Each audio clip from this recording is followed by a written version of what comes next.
E aproveitando a oportunidade, eu quero trazer uma situação de meditação agora mais voltado para congregações, denominações, somente em relação a ministérios que dizem zelar pela doutrina e pelos bons costumes. Eu estava num culto e uma jovem foi pregar e ela usou um texto, né? Romanos capítulo 12, do versículo 1 ali em diante, né? Onde diz assim: não vos conformeis com este mundo, né? Alguns textos, irmão, que quando a gente vai pregar, assim, a gente tem que avaliar bastante se a gente deve pregar aquele texto, sabe?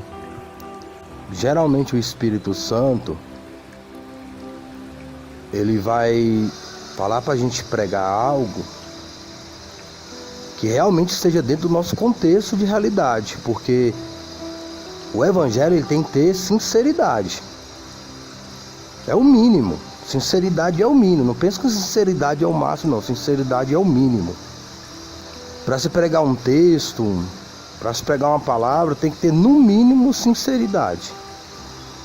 Fora retidão, fora temor, fora desviar do mal, porque sem sinceridade não tem retidão, sem sinceridade não tem temor, sem sinceridade não tem desviar do mal, sem sinceridade não tem arrependimento, sem sinceridade não tem um confessar, a qual venha levar o coração de Deus se compadecer, entendendo?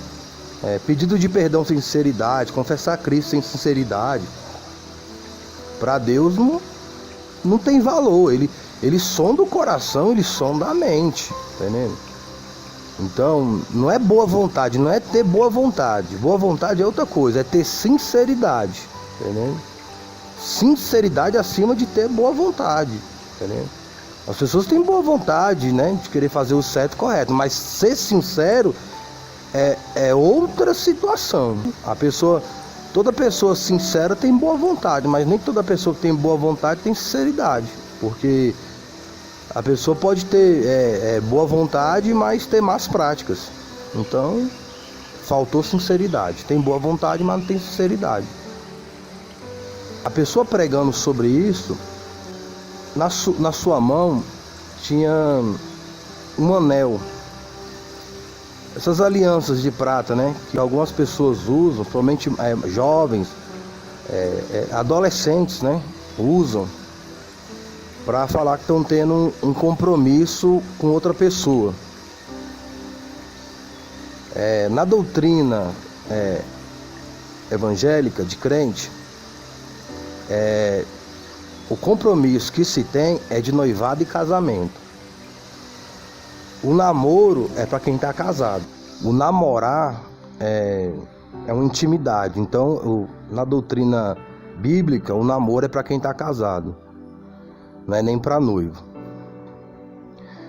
E nós temos a doutrina de uma aliança,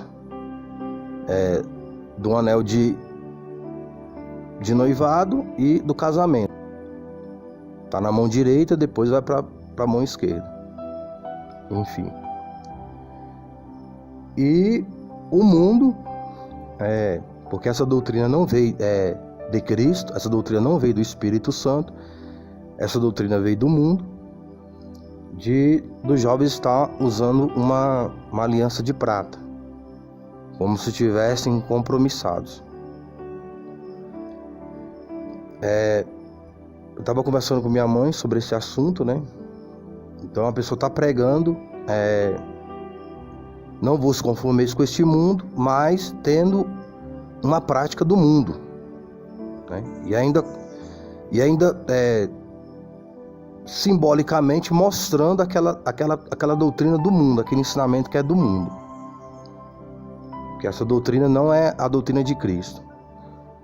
Quando os jovens na congregação eles ficam noivos, Eles apresentam a aliança, na igreja ora, apresenta lá o pastor, que aquele jovem, aquelas pessoas estão firmando um compromisso diante da igreja, de noivado, para casamento, enfim, e tudo mais. Então ora, e essas alianças de prata não se faz isso, ou faz? Talvez onde você congrega aí faz, né? Pega as alianças de prata, os namorados, e apresenta lá, o pastor ora, a igreja abençoa, os pais abençoam. Mas até onde eu sei, lá onde eu congrego, não tem isso, de abençoar a aliança de prata. Aí conversando com minha mãe sobre isso, não estou falando da pessoa que pregou em si, até onde eu sei, para mim é uma bênção, assim. Mas são pessoas uma pessoa que nasceu ali no contexto evangélico, pais crentes, avós, enfim, a família toda evangélica, e trazendo um costume desse pro mundo. Por quê? Porque as outras meninas vê, as criancinhas meninas, né? A Bíblia fala, ai daqui se escandalizar um dos pequenininhos. As menininhas vê, os rapazinhos vê, poxa, ela tá pregando e usa aliança de compromisso.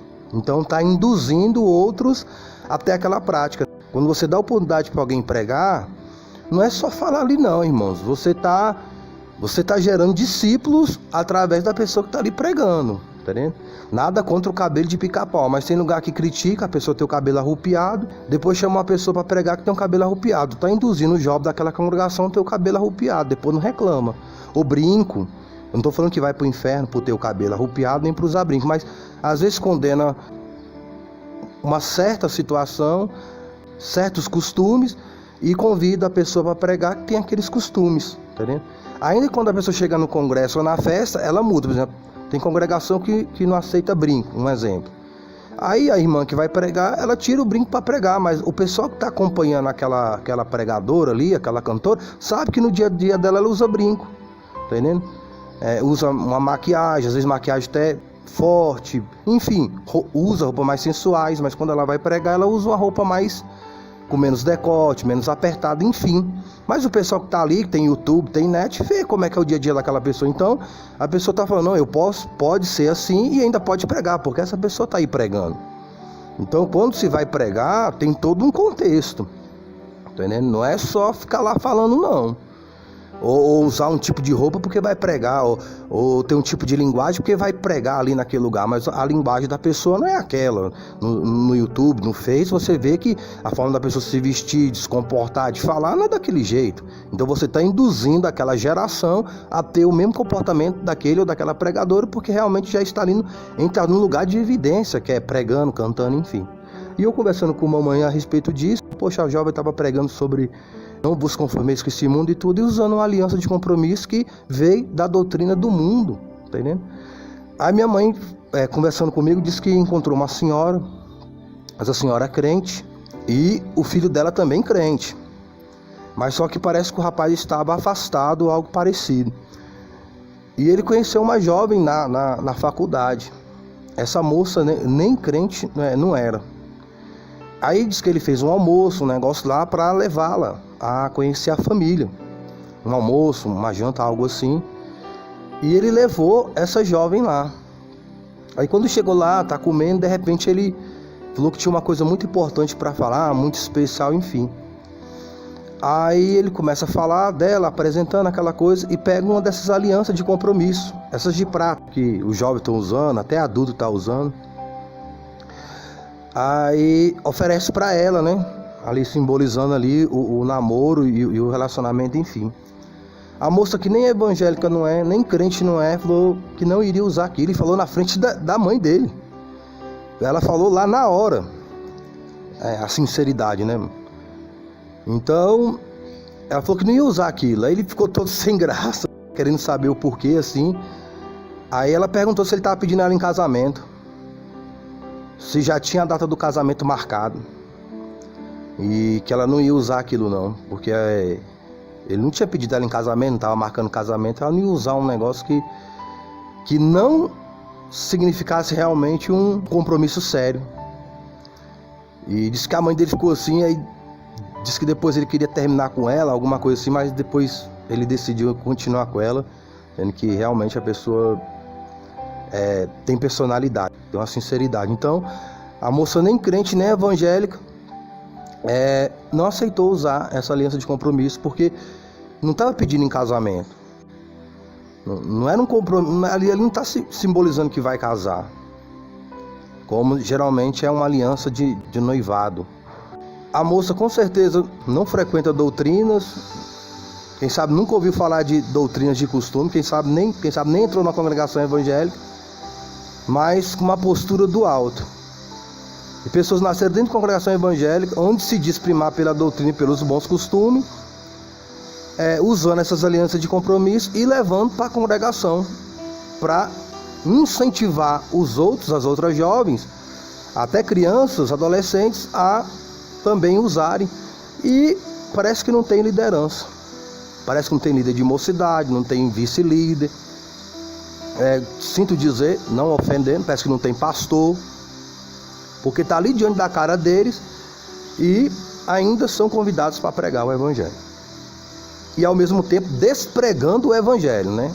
A boca prega, mas as atitudes despregam o que está nas escrituras. Então isso é fermento. Jesus falou que sim, acautelai-vos do fermento dos fariseus. Então, trazendo um costume, entendendo? Que não nos edifica. E é interessante que mamãe ainda falou assim, isso é amarração. Essas alianças de prata é amarração. E amarração não é da doutrina bíblica. Amarração não é da doutrina evangélica. Eu não gosto de colocar o amor a Deus em questão de religião evangélica, mas eu estou usando esse termo para ficar mais compreensível para você que está ouvindo. Então isso não vem da doutrina do Espírito Santo, não vem da doutrina de Cristo. Isso não vem da doutrina do Espírito Santo, não vem da doutrina de Cristo, então vem da doutrina do mundo, inspirada por Satanás. E a respeito da questão do namoro, é o ato sexual íntimo, e pela doutrina da Bíblia, é para depois do casamento, não é para antes do casamento. Se casa para namorar, se casa para ter intimidade. A Bíblia traz um contexto de Isaac e Rebeca, onde Abraão, seu pai, orienta o seu servo a trazer uma esposa para Isaac. E quando esse servo ele vai buscar essa esposa, ele faz uma oração a Deus, que a moça que der água para os seus camelos e para essa é escolhida. E surge Rebeca nesse contexto. E ele traz ela para Isaac. Isaac está no campo orando. Quando ele a vê, eles se veem, eles ali já vão para a tenda. Naquela situação, já consumando o ato do casamento. As coisas do Senhor, elas não podem ser vistas como algo banal. E o compromisso com o Senhor é algo sério. As coisas que Deus faz são coisas sérias. A gente vive num contexto onde o mundo, as coisas do mundo, cada vez entra dentro das congregações, denominações e ministérios. E, sobretudo, nesse tempo, nessa época, sobretudo aquelas que se dizem conservar pela doutrina e pelos bons costumes. Mas, infelizmente, tem sido muitas vezes de uma forma só teórica e superficial. Não há uma profundidade. É como pais que não querem chamar a atenção dos seus filhos, para os seus filhos não se aborrecerem. A gente vive uma doutrina onde as pessoas querem ganhar seguidores. Elas não querem fazer seguidores para Cristo, elas querem ter seguidores delas mesmas. Então, elas querem ser carismáticas com todo mundo. Mas quando você é carismático com o mundo, você não está sendo carismático com Deus. Quando você tem simpatia pelo mundo, você está tendo antipatia de Deus. E quando você tem a simpatia de Deus, você tem a antipatia do mundo. Não podeis servir a dois senhores. Não podeis amar o mundo e amar a Deus. Você ama a Deus e aborrece o mundo, ou ama o mundo e aborrece a Deus. E a escolha é individual, porque a salvação, ela também é individual. Mas ao mesmo tempo que a salvação ela é individual, ela é coletiva. Porque se você não transmitir ao próximo aquilo que é de Deus, Deus vai te cobrar. E se você não transmitir tanto em palavras como em obras, será mais cobrado ainda aqueles que já conhecem.